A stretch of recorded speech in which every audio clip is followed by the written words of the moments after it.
The silence that fell over my mother's dining room was so absolute you could hear the grandfather clock ticking in the hallway as Mr. Theodore Ashworth, one of Manhattan's most respected jewelry appraisers, carefully set my worthless ring back down on the mahogany table and looked directly at my sister Penelope with an expression I'll never forget. Before we jump back in, tell us where you're tuning in from, and if this story touches you, make sure you're subscribed, because tomorrow, I've saved something extra special for you. Ma'am, he said, his voice carrying the weight of 40 years in the business, this 18-carat Burmese ruby surrounded by flawless diamonds that your family has been calling costume jewelry for the past 6 months is actually worth approximately $2.8 million. It's one of only 12 pieces from the legendary Maharaja of Mysore's collection that survived the 1947 partition, and frankly, I'm stunned to be holding it in a suburban dining room in Westchester County. But let me back up, because the story of how we got to this moment, how my entire family spent half a year humiliating me over what they believed was a gaudy fake ring from some discount jewelry store, and how their confident dismissal led to the most expensive mistake in Whitmore family history, starts 6 months earlier with a phone call that changed everything I thought I knew about my deceased grandmother's secret life. Before we dive into the story that transformed a Sunday family dinner into the most uncomfortable evening of my relatives' lives, tell me in the comments where you're watching from. And if you've ever been completely wrong about something you felt absolutely certain about, make sure you're subscribed because this story will make you question everything you think you know about making assumptions. My name is Celeste Whitmore, and I need you to understand something crucial before we continue. The woman you're about to see being systematically humiliated by her own family wasn't the delusional fool they believed me to be. She was someone who had inherited something so extraordinary that its true worth would shatter everything this family believed about success, judgment, and who deserved their respect. The ring they were mocking, the one Penelope had compared to something you'd win at a carnival game, the one my cousin Frederick had suggested I hide before family gatherings, the one my mother had quietly asked me to stop wearing because it was embarrassing the family name, sat on my right hand like it had for 6 months, ever since the estate lawyer had handed it to me in a sealed envelope with my grandmother Beatrice's handwritten note attached. This belonged to someone very special, her elegant script had read. Someone who understood that the most precious things in life often look ordinary to people who don't know how to truly see. Promise me you'll wear it proudly, my darling Celeste, no matter what anyone says about its appearance. Sometimes the most valuable treasures hide in plain sight, waiting for someone wise enough to recognize their worth. At the time, I thought grandmother Beatrice was being sentimental about what appeared to be a large, colorful cocktail ring from perhaps the 1960s or 70s. The stone was certainly eye-catching, a deep red center surrounded by what looked like clear crystals, but it had the kind of bold, slightly gaudy appearance that my family associated with costume jewelry from decades past. What grandmother Beatrice couldn't have predicted when she left me her most cherished possession was that the very family she'd tried to protect me from, the relatives who'd always treated me like the artistic black sheep who'd never amount to anything substantial, would corner me at every family gathering for 6 months, demanding I remove what they saw as an embarrassment to the Whitmore reputation. What she never could have imagined was that their confident dismissal of something they'd never bothered to examine closely would lead to this moment, a professional appraiser sitting at our family dinner table, having been invited by my sister Penelope herself to settle the matter once and for all by proving that my attachment to, obviously fake jewelry, was as pathetic as they'd always believed. The irony was so perfect it would have made grandmother Beatrice laugh until she cried. The same family members who'd spent decades lecturing me about practicality, good judgment, and facing reality had just invited an expert to expose their own spectacular ignorance in the most public way possible. But here's what makes this story truly extraordinary, and why what happened next changed everything about how this family viewed assumptions, expertise, and the dangerous comfort of being absolutely certain about things you've never actually investigated. Mr. Ashworth hadn't just confirmed that the ring was genuine. He'd identified it as part of a legendary collection that museums had been searching for since the 1940s. A piece so rare and historically significant that its discovery would make international news in the art and jewelry world. The family dinner that was supposed to end my embarrassing delusion about wearing costume jewelry was about to become the most expensive lesson in humility any of us would ever receive. And as I watched 43 years of Penelope's confident assumptions crumble in real time, I realized that sometimes the most valuable revelations aren't about money at all, they're about the price of judging what you don't understand. In the next 90 minutes, everything my family thought they knew about success, value, and who deserved their respect was about to be turned completely upside down. But first, they had to finish digging their own graves with assumptions that would haunt them for years to come. Preparing and narrating this story took us a lot of time, so if you are enjoying it, subscribe to our channel, it means a lot to us. Now back to the story. My name is Celeste Whitmore, and I need you to understand something before we go any further into this story that changed everything about how I view family loyalty, expert judgment, and the dangerous comfort of assumptions. The woman you just saw sitting at that dinner table, watching a professional appraiser deliver news that would devastate her family's confidence forever, wasn't the impractical dreamer they believed me to be. She was someone who had spent 6 months carrying a secret so valuable that its revelation would expose the most expensive misjudgment in Whitmore family history. But here's what makes this story about more than just money or family drama. Here's what transforms it from a simple tale of mistaken assumptions into something that will make you question every confident judgment you've ever made about things you haven't truly investigated. I'm a 31-year-old art restoration specialist who chose passion over profit, creativity over convention.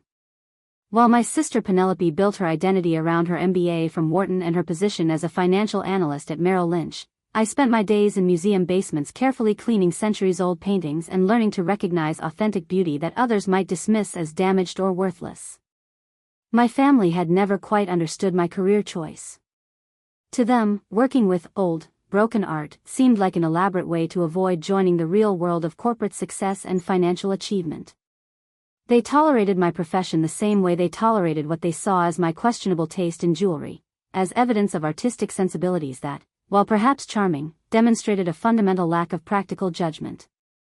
What they didn't know, what none of them could have suspected as they spent 6 months systematically humiliating me over my ridiculous costume jewelry, was that my years of training had taught me to recognize authenticity in ways that went far beyond surface appearances. That my daily work involved distinguishing between genuine masterpieces and elaborate fakes, between items of historical significance and skillful reproductions. When I first slipped Grandmother Beatrice's ring onto my finger 6 months ago, something about its weight, its craftsmanship, the way light played through the stones, triggered every instinct I'd developed through years of professional training. The setting showed handcrafting techniques I recognized from pieces I'd worked with in museum collections. The proportions, the color depth, the way the metal had aged, everything suggested authenticity of the highest level. But here's the thing about expertise, and why what happened at that family dinner represents something much more significant than a simple misunderstanding about jewelry. When you spend your life learning to see past surface appearances, to recognize value that others might miss, you develop an almost painful awareness of how often people mistake confidence for knowledge. My family's certainty about the ring's worthlessness wasn't based on investigation or expertise. It was based on assumptions that felt so obviously correct they never questioned them. The ring looked too bold, too colorful, too attention-grabbing to be genuinely valuable. Real wealth, in their understanding, displayed itself with subtlety and restraint. They operated from a worldview where authentic luxury whispered rather than announced itself, where genuine quality could be recognized instantly by anyone with proper social education. The idea that something genuinely precious might look flamboyant or unconventional challenged their fundamental beliefs about how value presented itself in the world.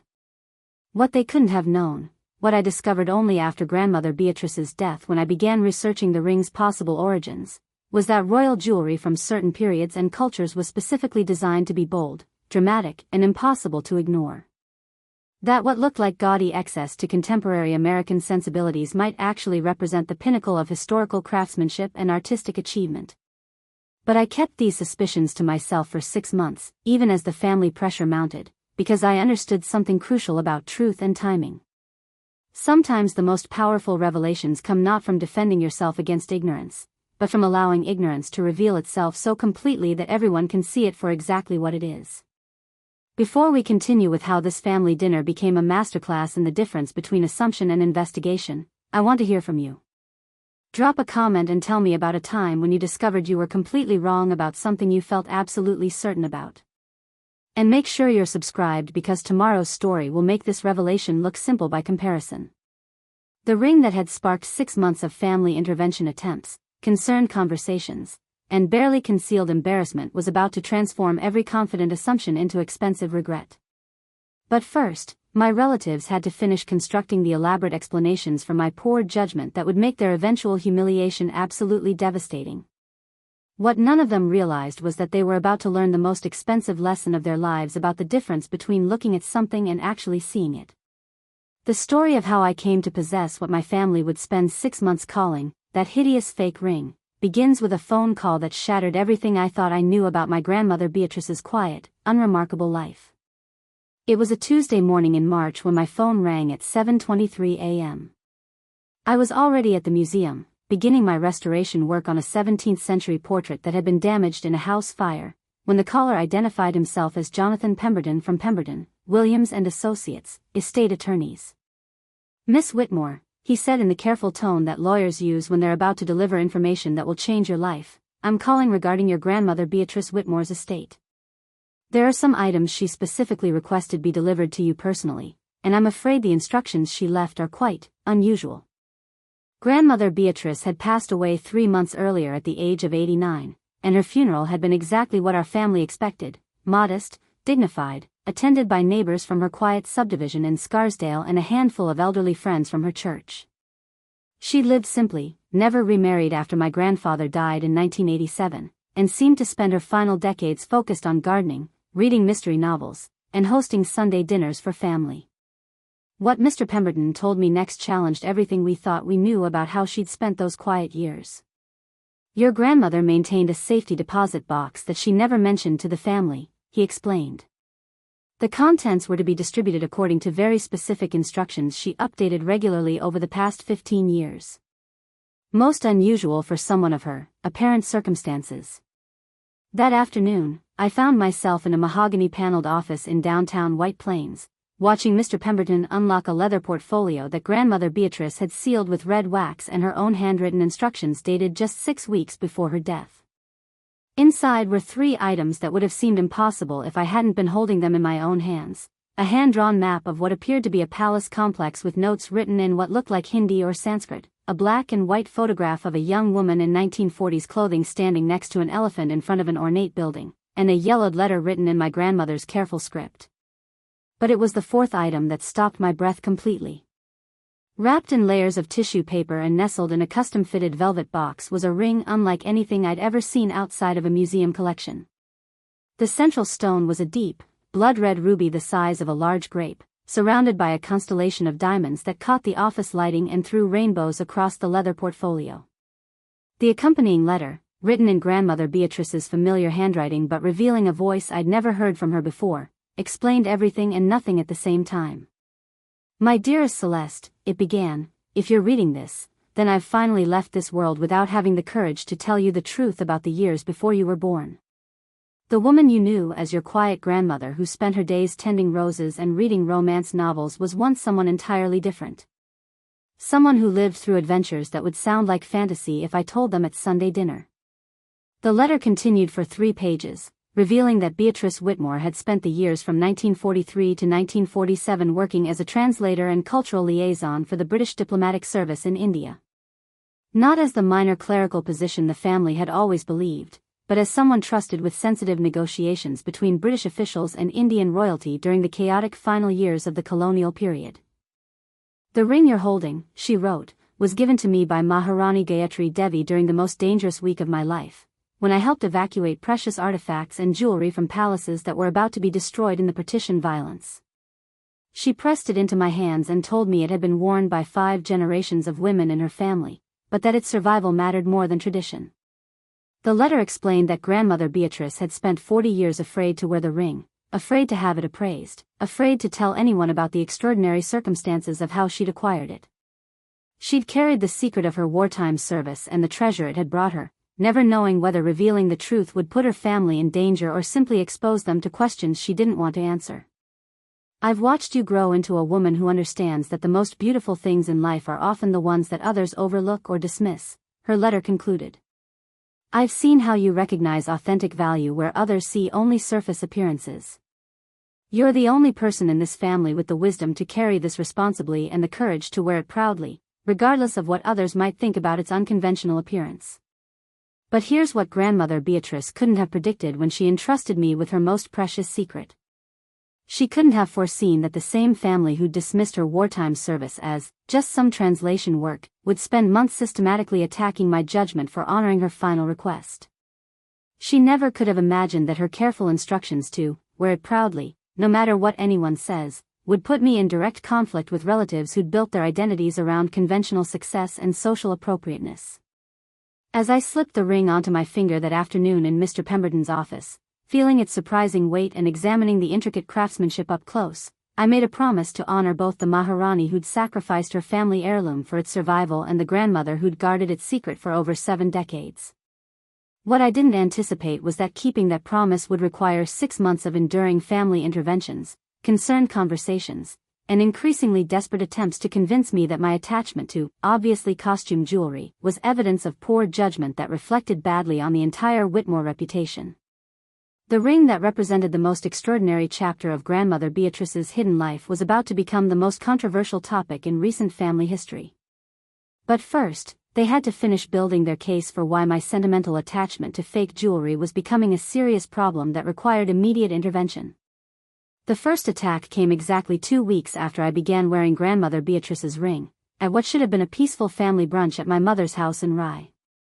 I was helping clear the breakfast dishes when my sister Penelope grabbed my wrist across the kitchen island, her perfectly manicured nails digging into my skin as she held my hand up to the window light like she was examining evidence of a crime. "Celeste, we need to talk about this thing you've been wearing," she said, her voice carrying that particular tone of concerned authority she'd perfected during her years climbing the corporate ladder. "I've been trying to ignore it, hoping you'd come to your senses on your own, but frankly, it's becoming embarrassing." My mother, who'd been arranging leftover pastries in Tupperware containers, suddenly found the countertop very interesting. My cousin Frederick, visiting from his law practice in Connecticut, set down his coffee cup and leaned forward with the expression of someone preparing to participate in an intervention. "Penelope's right," Frederick said, adjusting his Harvard Law tie clip in that unconscious way he had when he was about to deliver what he considered profound wisdom. "That ring is, well, it's inappropriate for someone in your position. Museum professionals need to project credibility, sophistication. Walking around with something that looks like it came from a costume shop undermines your professional image." The irony was so perfect it almost made me laugh. Here was my cousin, whose legal expertise consisted primarily of corporate contract reviews, lecturing me about professional credibility while completely missing the most professionally significant piece of jewelry he'd ever encountered. But Penelope wasn't finished. She'd clearly been planning this conversation, gathering ammunition for weeks while watching me wear the ring to family gatherings, and she was prepared to make her case with the systematic thoroughness she brought to financial analysis. "Look at this thing objectively," she continued, turning my hand to catch different angles of light.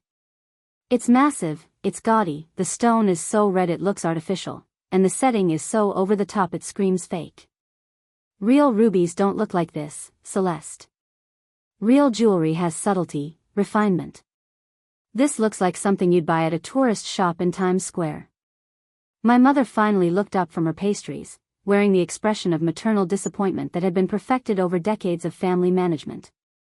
"Sweetheart, I know you loved Grandmother Beatrice, but you have to understand that her taste in jewelry wasn't always sophisticated.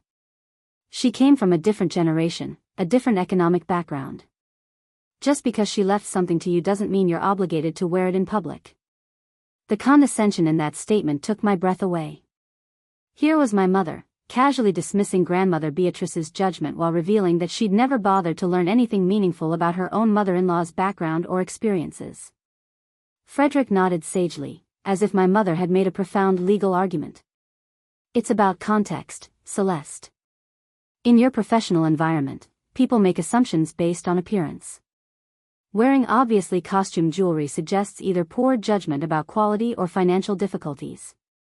Either way, it's not the impression you want to give. Especially not at family events," Penelope added, warming to her theme. "When you show up to dinners and gatherings wearing something that looks like a carnival prize, it reflects on all of us. People know we're the Whitmores. They expect a certain level of appropriateness."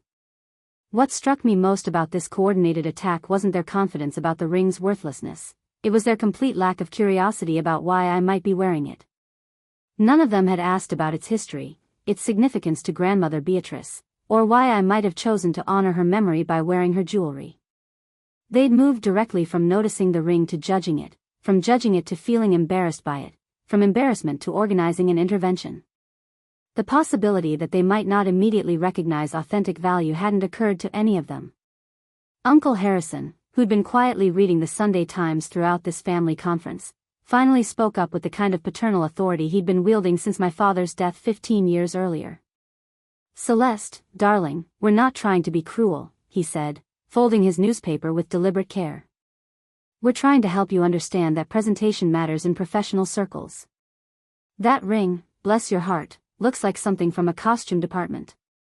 It's too big, too colorful, too attention-grabbing. Authentic jewelry doesn't announce itself like that." The irony was breathtaking. Here was Uncle Harrison, whose expertise consisted of 30 years selling insurance policies, lecturing me about authenticity while looking at a piece that had been crafted by master jewelers for Indian royalty.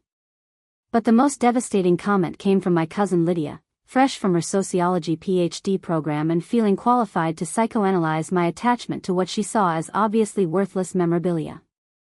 "I think what's happening here," she said with the patronizing tone that academic training sometimes produces, "is that Celeste is projecting emotional value onto an object that has no intrinsic worth.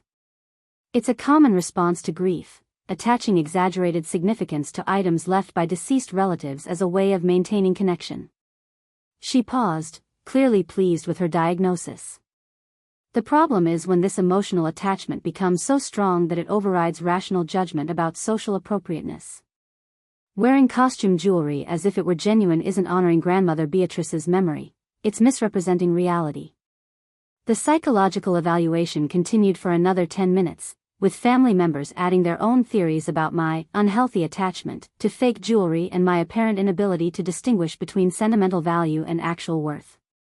What none of them realized was that they were constructing an elaborate case study in the difference between confidence and competence, between assumption and investigation. They were so certain of their ability to recognize authentic value that they'd never considered the possibility that their instant assessment might be wrong.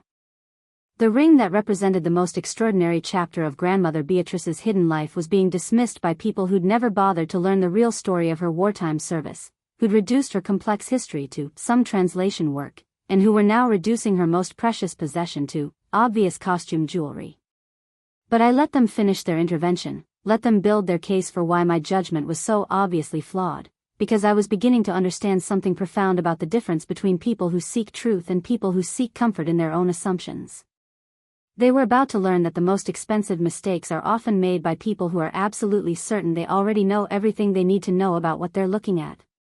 The family interventions continued for months, but what they didn't know, what none of them could have suspected as they built their elaborate case for my poor judgment, was that I had spent every free evening since inheriting the ring conducting the kind of investigation that my professional training had taught me was essential before making definitive claims about any artifact's authenticity. While Penelope was researching corporate merger strategies and Frederick was reviewing contract law, I was deep in the archives of the Metropolitan Museum's jewelry collection, cross-referencing the ring's design elements with documented pieces from the Maharaja of Mysore's royal treasury. While Uncle Harrison was calculating insurance premiums and Lydia was writing academic papers about grief psychology, I was corresponding with Dr. Rajesh Kumari at the Indian National Museum in New Delhi, sending detailed photographs and measurements of every aspect of the ring's construction. The responses I received would have silenced my family's confident assessments immediately, if they'd bothered to ask what I discovered.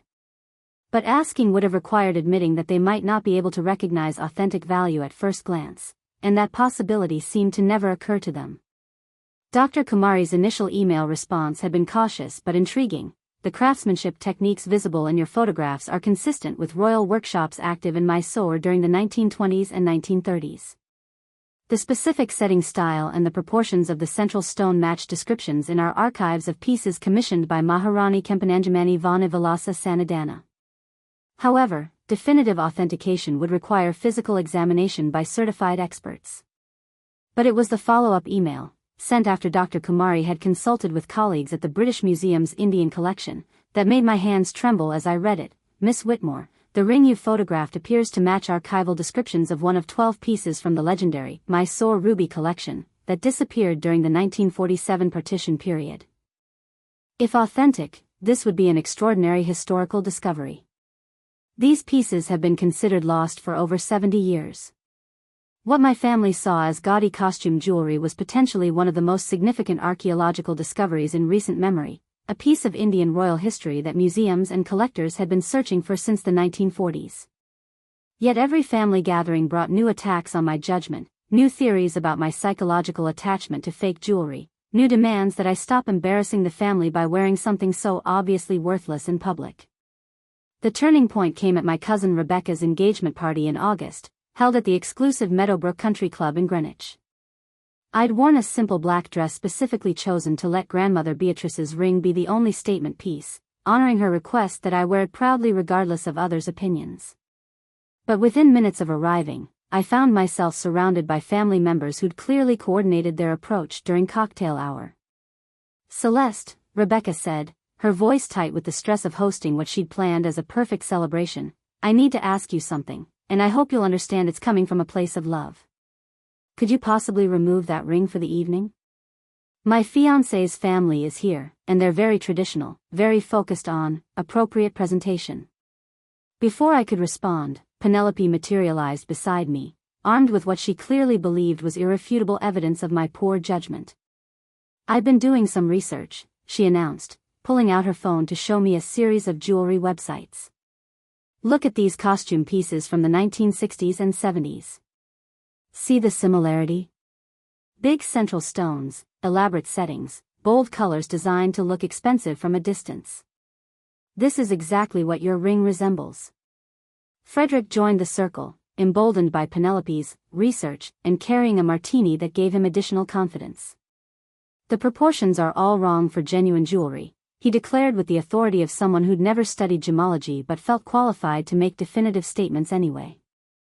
"Real rubies of that size would be in museum collections or owned by celebrities. They don't end up as inheritance pieces from suburban grandmothers." The dismissal of grandmother Beatrice in that statement was breathtaking. Here was Frederick, casually asserting that my grandmother couldn't possibly have owned anything genuinely valuable, based entirely on his assumptions about her economic status and social background. But the most damaging comment came from my mother, who'd been listening to this family conference with growing discomfort and finally decided to end the matter with maternal authority. "Enough," she said, her voice carrying the tone that had settled family disputes throughout my childhood. "Celeste, I've tried to be patient about this obsession with your grandmother's costume jewelry, but it's gone too far. You're causing tension at family events, making people uncomfortable, and frankly, making yourself look foolish." She paused, gathering herself for what she clearly believed would be the decisive argument. "I loved Beatrice dearly, but she wasn't sophisticated about jewelry. She shopped at department stores and bought pieces that looked impressive to her, but she didn't have the education or experience to recognize genuine quality. Just because she treasured something doesn't make it valuable." The condescension in that assessment was staggering. My mother was casually dismissing her own mother-in-law's judgment while revealing that she'd never bothered to learn about grandmother Beatrice's actual background, her wartime service, or the extraordinary circumstances under which she'd acquired the ring. As the family circle tightened around me, each member contributing their own theory about my poor judgment and unhealthy attachment to fake jewelry, I realized that something profound was happening. They weren't just wrong about the ring, they were constructing an elaborate shared delusion based on assumptions that felt so obviously correct they'd never questioned them. The ring caught the country club's chandelier light as I slowly turned my hand, the deep red stone seeming to pulse with an inner fire that none of them had bothered to examine closely enough to recognize. In exactly 3 weeks, that same stone would be under the expert examination of someone who understood precisely what they were looking at. But first, my family had to finish building their case for why my judgment was so obviously flawed, why my attachment to grandmother's fake jewelry was becoming a serious problem, and why their intervention was an act of love rather than an act of profound ignorance about the difference between assumption and investigation. They were about to learn that confidence without knowledge is just expensive ignorance wearing expensive clothes. The breaking point came on a crisp October evening when Penelope made the decision that would transform our monthly family dinner from a routine gathering into the most expensive lesson in humility any of us would ever receive. I was setting the table at my mother's house in Rye, arranging the good china we used for special occasions, when Penelope burst through the front door with the triumphant energy of someone who believed she'd finally found the perfect solution to a months-long problem. "I've done it," she announced, dropping her Hermes bag on the kitchen counter with the dramatic flair she'd perfected during her MBA presentation days. "I've found someone who can settle this ring situation once and for all, and put an end to this ridiculous charade." My mother looked up from the pot roast she was checking, immediately sensing the shift in family dynamics that Penelope's arrival had brought. "What do you mean, sweetheart?" "Theodore Ashworth," Penelope said, pulling out her phone to show us a website that clearly represented serious professional credentials. "He's one of the most respected jewelry appraisers in Manhattan. 40 years of experience, certified by the American Society of Appraisers, consultant to Sotheby's and Christie's. His client list includes celebrities, politicians, and old money families throughout the Northeast." She scrolled through testimonials and credentials with the satisfaction of someone who'd done thorough research and found exactly what she was looking for. I explained our family situation to his assistant, how Celeste has become emotionally attached to what appears to be costume jewelry and is refusing to listen to reason. Mr. Ashworth was very understanding about these kinds of psychological attachments to worthless inherited items. The condescension in that phrase, worthless inherited items, revealed everything about how my family had characterized both me and grandmother Beatrice's gift. They'd reduced 6 months of systematic humiliation to a simple case of professional intervention needed for someone who couldn't distinguish between real and fake jewelry. "He's agreed to make a house call," Penelope continued, clearly pleased with her efficiency in solving what she saw as a family crisis. "He'll examine the ring right here at Sunday dinner next week, provide an official written appraisal, and hopefully help Celeste understand why continuing to wear obvious costume jewelry is problematic for someone in her position." Frederick, who'd arrived for dinner during Penelope's announcement, immediately grasped the significance of what she'd arranged. "Brilliant solution," he said, hanging his cashmere overcoat in the hall closet. "Having a professional expert deliver the assessment in front of the family will make it impossible for Celeste to continue denying reality." Uncle Harrison nodded approvingly from the living room, where he'd been reading the Wall Street Journal while waiting for dinner. "Theodore Ashworth has an excellent reputation. I've heard his name mentioned at the club several times. If anyone can provide definitive proof about the ring's obvious lack of value, it's him." What struck me most profoundly about this family conference wasn't their confidence in Mr. Ashworth's credentials, it was their absolute certainty about what his assessment would reveal.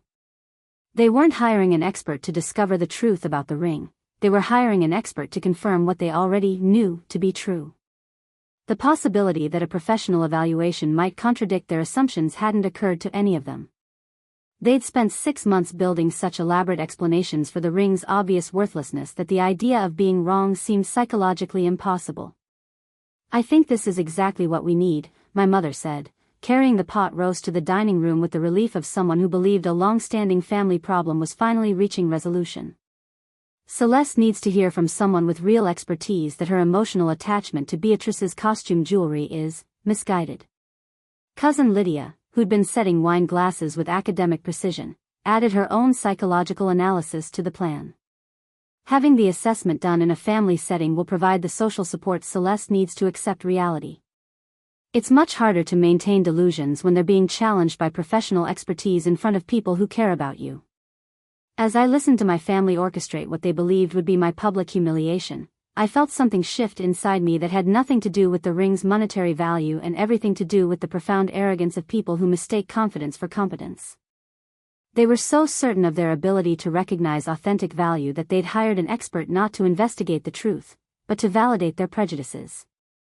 They'd reduced grandmother Beatrice's extraordinary wartime service to some translation work and her most precious possession to obvious costume jewelry, all while feeling superior about their sophisticated understanding of quality and authenticity. But here's what made their plan so psychologically perfect, and why what would happen the following Sunday would be even more devastating than they could imagine. They'd chosen to arrange this professional humiliation during a family dinner, in front of every relative who'd participated in 6 months of systematic attacks on my judgment. Theodore Ashworth wouldn't just be evaluating a ring, he'd be providing irrefutable evidence about whether their collective assessment of my competence had any relationship to reality. "I think it's wonderful that you've arranged this," I told Penelope as we gathered around the dinner table, my voice carrying a calm that seemed to surprise everyone. Having Mr. Ashworth examine the ring in front of the family is exactly what this situation needs. My agreement seemed to catch them off guard. They'd expected resistance, arguments, perhaps emotional pleas about sentimental value. They hadn't expected me to welcome professional evaluation with apparent enthusiasm. "You're not upset about this?" Frederick asked, clearly suspicious of my reaction. "You understand that Mr. Ashworth is going to confirm what we've been trying to tell you for months, that the ring has no significant monetary value?" "I understand exactly what Mr. Ashworth is going to do," I replied, cutting into my pot roast with steady hands. "He's going to examine the ring with the expertise and objectivity that this situation requires.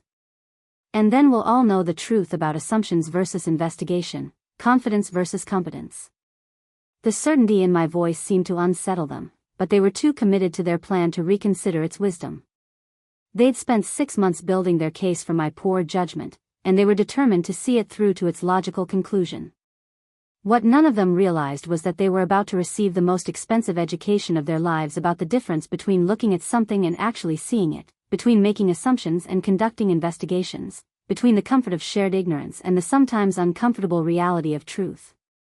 In exactly 7 days, Theodore Ashworth would walk into this dining room and deliver an assessment that would shatter every assumption they'd made about value, authenticity, and their own competence to judge what they were looking at.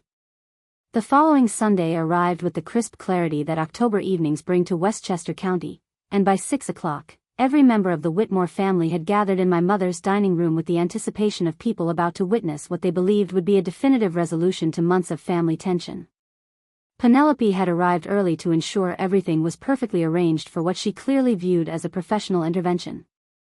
The good china gleamed under the chandelier, wine glasses caught the light like crystal witnesses, and the family had positioned themselves around the mahogany table with the careful choreography of people preparing for a significant event.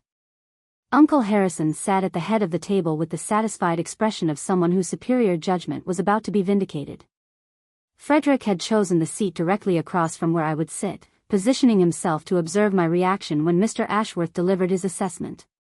Cousin Lydia had brought a small notebook, apparently planning to document the psychological dynamics of the evening for future reference. My mother moved between the kitchen and dining room with nervous energy, adjusting centerpieces and checking the temperature of dishes that were already perfect, channeling her anxiety about family conflict into domestic perfectionism. "He should be here any moment," Penelope announced, checking her watch with the precision of someone who'd scheduled this evening like a business meeting. I confirmed with his assistant yesterday that he understood the situation, a family gathering where professional expertise is needed to resolve a disagreement about inherited jewelry. The doorbell rang at exactly 6:30, and Penelope practically leaped from her chair to answer it, returning moments later with a distinguished gentleman who carried himself with the quiet authority that comes from decades of handling objects worth more than most people's houses. Theodore Ashworth was exactly what central casting would order for a high-end jewelry appraiser, silver-haired, impeccably dressed in a navy suit that suggested expensive but understated taste, carrying a leather briefcase that looked like it had traveled through the auction houses of 3 continents. His handshake was firm, his manner courteous but professional, and his eyes held the kind of sharp intelligence that comes from years of distinguishing between authentic masterpieces and skillful reproductions. "Thank you for inviting me to your lovely home," he said to my mother, accepting the glass of wine Frederick offered while surveying the family gathering with the practiced observation of someone accustomed to reading social dynamics. "I understand there's some question about a piece of inherited jewelry that's become a topic of family discussion." Penelope immediately took charge of the explanation, her voice carrying the confident authority she brought to financial presentations. "Yes, Mr. Ashworth. My sister Celeste inherited this ring from our grandmother 6 months ago, and she's become quite attached to it despite its obvious limitations.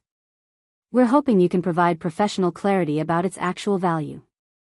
The way she emphasized obvious limitations revealed everything about how this family had framed the evening's purpose. They weren't seeking objective evaluation, they were seeking professional confirmation of conclusions they'd already reached. Mr. Ashworth nodded politely, setting down his wine glass and opening his briefcase to reveal an array of professional equipment, jeweler's loupes of various magnifications, digital calipers, a small electronic scale, and what appeared to be a portable spectrometer for analyzing stone composition. "I always prefer to let the piece speak for itself," he said, arranging his tools with methodical precision.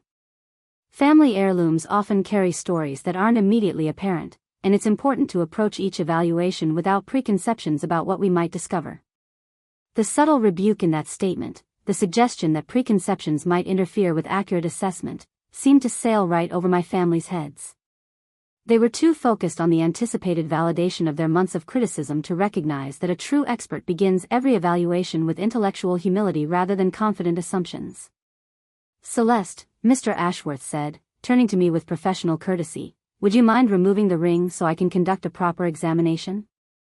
I slipped Grandmother Beatrice's ring from my finger, feeling its familiar weight one last time before placing it gently in Mr. Ashworth's open palm. The family leaned forward collectively, preparing to watch professional expertise confirm what they'd been saying for months about the ring's obvious worthlessness. What happened next unfolded with the slow-motion quality that significant moments sometimes acquire, where every detail becomes hyper-vivid and etched permanently into memory. Mr. Ashworth lifted the ring toward the chandelier light, and I watched his expression shift from polite professionalism to sharp attention in the space of 3 seconds. His breathing seemed to pause as he turned the ring slowly, examining the setting, the proportions, the way light interacted with the central stone.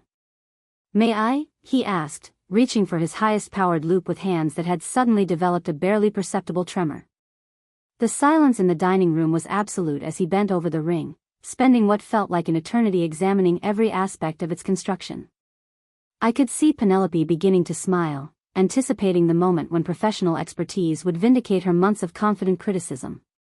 But when Mr. Ashworth finally looked up from his examination, his face had gone completely white, and his hands were visibly shaking as he carefully set the ring down on the white linen tablecloth. "I need to ask you all something very important," he said, his voice carrying a gravity that immediately changed the atmosphere in the room. "Do any of you have any idea what you've been looking at for the past 6 months?" The confused silence that followed that question was broken by Frederick, who couldn't quite hide his irritation at the delay in getting the obvious assessment they'd paid for. "Mr. Ashworth, we hired you to confirm that this is costume jewelry," he said with the impatience of someone whose time was being wasted. "We understand you need to be thorough, but surely the evaluation is straightforward?" Theodore Ashworth turned to look at Frederick with an expression I will never forget, a mixture of professional shock and barely contained emotion that suggested he was struggling to process what he'd just discovered. "Sir," he said, his voice now carrying the weight of 4 decades in the jewelry business, "this 18-carat Burmese ruby surrounded by flawless diamonds that your family has been calling costume jewelry for the past 6 months is actually worth approximately $2.8 million. It's one of only 12 pieces from the legendary Maharaja of Mysore's collection that survived the 1947 partition, and frankly, I'm stunned to be holding it in a suburban dining room in Westchester County." The silence that followed that statement was so profound that the grandfather clocks ticking in the hallway sounded like thunder.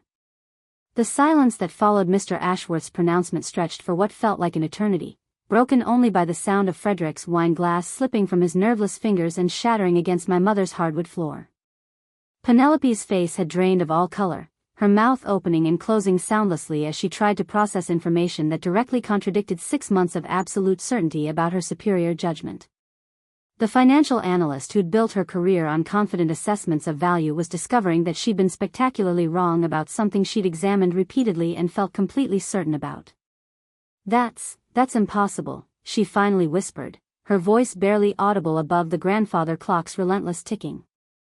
"We've been looking at this ring for months. It's obviously. I mean, the size of it, the color, real rubies don't look like that." Mr. Ashworth, who'd spent 40 years delivering shocking appraisals to stunned families, recognized the psychological devastation he'd just unleashed and spoke with gentle professional authority. "Ma'am, I understand this is difficult to process, but Burmese rubies of this quality and size are among the rarest gemstones in the world. The deep red color you've been interpreting as artificial is actually the hallmark of stones from the legendary Mogok Valley mines. The setting work shows craftsmanship techniques that were only available to royal workshops in the 1920s and 1930s. He lifted the ring again, his hands steadier now that he'd moved past his initial shock at the discovery. But what makes this piece truly extraordinary isn't just its monetary value, it's its historical significance. According to my preliminary assessment, this appears to be one of the 12 pieces from the Mysore royal collection that disappeared during the 1947 partition of India. Museums and collectors have been searching for these pieces for over 70 years. Uncle Harrison, who'd been sitting in stunned silence, finally found his voice, though it came out as a strangled croak. "You're saying that Beatrice, our Beatrice, owned a piece worth nearly $3 million? "I'm saying," Mr. Ashworth replied with the precision that had made him one of Manhattan's most respected appraisers, "that your family member possessed one of the most historically significant pieces of Indian royal jewelry to survive the colonial period. The documentation will need to be verified, but based on the craftsmanship, the stone quality, and the setting characteristics, I'm confident this is authentic." My mother, who'd been standing frozen beside the broken wine glass, slowly sank into her chair as the full implications of what she was hearing began to penetrate her consciousness. The woman she'd casually dismissed as unsophisticated about jewelry, the mother-in-law whose taste she'd questioned and whose background she'd never bothered to investigate, had spent 40 years quietly protecting a treasure of museum-quality significance. But she lived so simply, my mother said, her voice hollow with the recognition of assumptions that had been revealed as profound ignorance. She shopped at department stores, drove an old car, lived in that modest house in Scarsdale. How could she have owned something like this without us knowing? Frederick, who'd been staring at the ring like it might disappear if he looked away, spoke with the shell-shocked tone of someone whose fundamental beliefs about reality had just been demolished. "We've been calling it fake for 6 months. At family dinners, at social events, we've been telling people that Celeste was wearing obvious costume jewelry." The psychological impact of that realization, that they'd been publicly wrong about something they'd felt absolutely certain about, was written across every face around the table. These were people who'd built their identities around sophisticated judgment, professional competence, and social appropriateness, and they'd just discovered that their collective assessment had been not just wrong, but embarrassingly, expensively wrong. Cousin Lydia, whose academic training in psychology had made her particularly confident about diagnosing my unhealthy attachment to worthless memorabilia, sat in stunned silence as she grappled with the recognition that her expert analysis had been based on completely incorrect assumptions about the ring's actual value. "The irony," Mr. Ashworth continued, seemingly unaware of the family trauma he was documenting, "is that the very characteristics you interpreted as signs of artificial manufacture, the bold size, the vivid color, the elaborate setting, are actually hallmarks of authentic royal Indian jewelry from this period. European and American jewelry traditions emphasize subtlety and restraint, but Indian royal pieces were specifically designed to display wealth and power through dramatic visual impact." Penelope, who'd spent months lecturing me about authentic jewelry's supposed subtlety, looked like she was going to be physically ill as she processed the professional explanation of her ignorance. The confident assumptions that had felt so obviously correct, that real wealth displayed itself quietly, that genuine quality whispered rather than announced itself, had just been revealed as cultural prejudices that had nothing to do with actual expertise. "There's something else you should understand," Mr. Ashworth said, consulting his notes with the thoroughness of someone documenting a significant discovery. "If this piece is authenticated as part of the Mysore collection, its value extends far beyond monetary considerations. This ring represents a crucial piece of Indian cultural heritage that survived one of the most chaotic periods in modern history." He paused, looking around the table at faces still struggling to process the magnitude of their misjudgment. "The woman who left this to your family member wasn't just passing along a piece of jewelry, she was entrusting someone with an irreplaceable artifact of historical significance." The devastating implications of that statement settled over the room like a fog. For 6 months, they'd been demanding that I remove a priceless historical artifact because they found it embarrassing. They'd been treating a museum-quality piece of Indian royal heritage like an awkward family problem that needed intervention. Uncle Harrison, whose expertise in insurance had made him particularly confident about assessing value, spoke with the broken voice of someone confronting the complete failure of his professional judgment. "We told her to stop wearing it. We said it was inappropriate for family gatherings. We called it a carnival prize." The weight of those memories, months of systematic humiliation based on ignorance they'd mistaken for sophistication, hung in the air like an accusation. They'd been so certain of their ability to recognize authentic value that they'd never considered the possibility that their instant assessment might be wrong. Frederick, still staring at the ring with shell-shocked fascination, finally asked the question that everyone was thinking: "How do we, How does the family? What do we do with this information? The question revealed the depth of their psychological crisis. It wasn't just about being wrong, it was about being wrong in the most public, systematic way possible, and having that wrongness documented by the very expert they'd hired to vindicate their superior judgment. The weeks that followed Mr. Ashworth's devastating revelation transformed every member of my family in ways that none of us could have predicted, but the changes went far deeper than simple embarrassment about being wrong. What we discovered was that confronting the spectacular failure of our most confident assumptions forced each of us to question everything we thought we knew about judgment, expertise, and the dangerous comfort of certainty. Penelope, who'd built her entire professional identity around sophisticated financial analysis and risk assessment, found herself unable to make confident decisions about anything for months after that dinner. The sister who'd spent her career advising clients about market trends and investment strategies suddenly questioned every assumption she made about value, authenticity, and her ability to recognize what she was looking at. I keep thinking about all the times I told people at work about Celeste's ridiculous costume jewelry, she confessed to me during a painful phone conversation 3 weeks later. I used it as an example of how emotional attachment can override rational judgment. I actually used your ring as a case study in poor decision-making during a presentation to clients. The professional humiliation of that revelation, that she'd publicly used a $2.8 million historical artifact as an example of worthless sentiment, had shaken her confidence so profoundly that she'd requested a leave of absence from Merrill Lynch to reassess her analytical methodologies. Frederick's reaction was even more dramatic. The lawyer who'd been so confident about the ring's obvious worthlessness threw himself into obsessive research about gemology, art authentication, and historical artifact verification, as if understanding the technical details of what he'd missed could somehow undo the professional embarrassment of his spectacular misjudgment. But the research only made his humiliation worse. Every article he read about Burmese rubies, every book about Indian royal jewelry, every museum catalog about the Mysore collection reinforced how obviously authentic the ring was to anyone with actual expertise. The characteristics he dismissed as signs of fake manufacture were described in every authoritative source as hallmarks of genuine royal craftsmanship.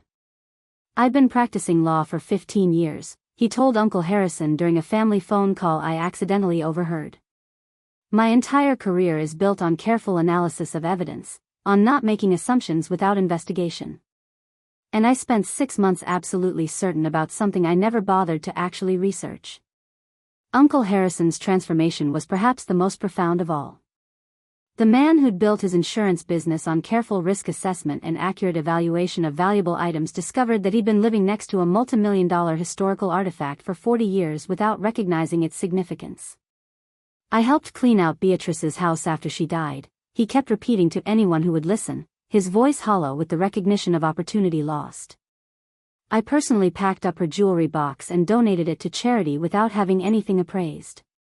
God knows what else we threw away because we assumed it was worthless." The psychological impact of that possibility, that they'd literally thrown away a fortune because they'd trusted their assumptions over investigation, haunted him so severely that he hired professional appraisers to evaluate every item in his own house, terrified that he'd been living surrounded by valuable pieces he'd dismissed as ordinary. My mother's reaction was the most heartbreaking to witness. The woman who'd casually dismissed grandmother Beatrice's sophistication about jewelry now faced the devastating recognition that she'd never bothered to learn anything meaningful about her own mother-in-law's extraordinary background. "She lived with this secret for 40 years, my mother whispered during one of our difficult conversations about the aftermath. "She survived the partition of India, helped save priceless artifacts from destruction, carried this incredible piece of history through decades of quiet suburban life, and I never asked her a single meaningful question about her experiences." The guilt of that realization, that they'd reduced grandmother Beatrice's complex, heroic life to some translation work and her most precious possession to unsophisticated taste, changed my mother's perspective on everything she thought she knew about recognizing value in people as well as objects. But the most profound lesson wasn't about any individual family member's transformation. It was about the collective recognition that we'd created an echo chamber where everyone's ignorance had reinforced everyone else's confidence, where shared assumptions had felt like validated expertise. For 6 months, we'd operated as a group of people who were absolutely certain about something we'd never investigated, who'd built elaborate theories about my poor judgment without questioning whether our own judgment might be flawed. We'd mistaken consensus for accuracy, agreement for truth. The ring that had sparked months of family intervention attempts had become a symbol of something much more valuable than money, the recognition that the most dangerous beliefs are the ones that feel so obviously correct that we never examine them, the assumptions that seem so reasonable that we build entire worldviews around them without testing whether they correspond to actual facts. What I learned from watching my family grapple with the aftermath of their mistake was something that extended far beyond jewelry or family dynamics or questions of monetary value. I learned that seeking validation from people who are too comfortable with their own assumptions to investigate what they're judging is not just futile, it's actively harmful to your ability to recognize your own worth. The months of systematic humiliation I'd endured hadn't been about my judgment at all. They'd been about my family's need to feel superior to something they didn't understand, their preference for comfortable certainty over uncomfortable investigation. Today, I wear Grandmother Beatrice's ring with a deeper understanding of what she meant when she wrote about treasures hiding in plain sight. The most valuable things in life, whether they're pieces of jewelry, human experiences, or fundamental truths about ourselves, often wait patiently for someone wise enough to look beyond surface appearances and brave enough to value them despite other people's confident dismissal. If you're watching this and you've ever been dismissed by people who thought they knew better, remember that confidence without knowledge is just expensive ignorance wearing expensive clothes. If you're carrying something valuable that others can't see, don't let their blindness convince you that you're the one who can't see clearly. And if you're someone who's quick to judge what you don't understand, remember that $2.8 million worth of historical significance can look like worthless costume jewelry to people who think they already know everything they need to know about what they're looking at. The most valuable things in life often hide in plain sight, waiting for someone wise enough to investigate them and brave enough to value them despite other people's confident assumptions about their worth. Up next, you've got two more incredible stories of hidden value and family vindication right on your screen. If this story resonated with you, you won't want to miss what happens when assumptions meet reality. Just click and discover the truth about judgment, expertise, and the price of being absolutely certain about things you've never actually investigated. Up next, you've got two more standout stories right on your screen. If this one hit the mark, you won't want to pass these up. Just click and check them out.